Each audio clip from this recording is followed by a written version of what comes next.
Hey guys, so in this video, I wanted to talk about how I'm adjusting to living abroad, especially because there's a global pandemic happening right now, and there are a lot of us who are stuck in our homes, and there are some of us who are in a different country, like me. And I wanted to talk about how I'm managing that, especially being away from my family and my usual support system, and also how I'm just managing living abroad in general. This video might be a little bit all over the place, but I'll try to keep it focused on how I'm coping with the pandemic and then how I'm coping just in general. So in the current times, in the fact that there is a pandemic happening and it's affecting pretty much every country in the world, there are a lot of things that the media is feeding us, and there's a lot of things that our governments are telling us, and a lot of things that people are just sharing with us in order to remain sane and safe during this pandemic. And there are a few things that I'm doing personally to cope with this whole thing, which doesn't freak me out very much because I'm keeping informed and because I'm trying to remain calm. I know that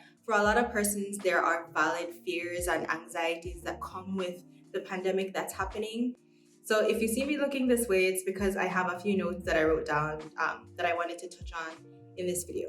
So the first way that I'm coping, I try to not overconsume. And how I do that is by just picking specific sources, specific outlets that I can get my information from. One, it's so easy, especially if you are on social media, they're so easy to scroll and scroll and scroll and be affected by all of that. On a normal basis, it's so easy for us to overconsume.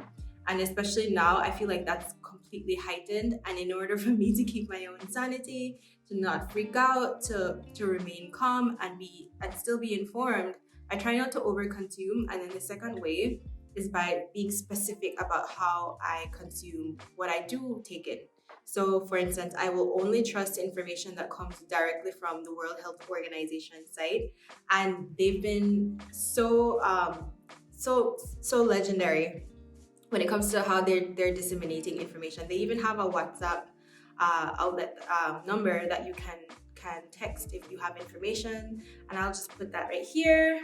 So if you want to check that out, you can do that. I also only checked legitimate news sources. I try not to go to every single news source as well, because so many of them are just like I feel like every half an hour there's breaking news.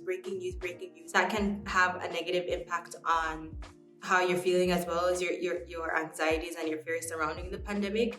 So I try to limit the amount of places that I get information from. The third way that I'm coping with being in a different country is doing the same thing that everybody else is doing. I'm practicing social distancing. But I was watching something the other day and someone referred to it as physical distancing, because I think it's important to remember that even though we are being apart from each other physically, it's still important for us to be social. Humans are social creatures. So it's definitely important that we stay connected using our phones, whether it's instead of texting somebody, give them a call, FaceTime, because we're all at home anyways.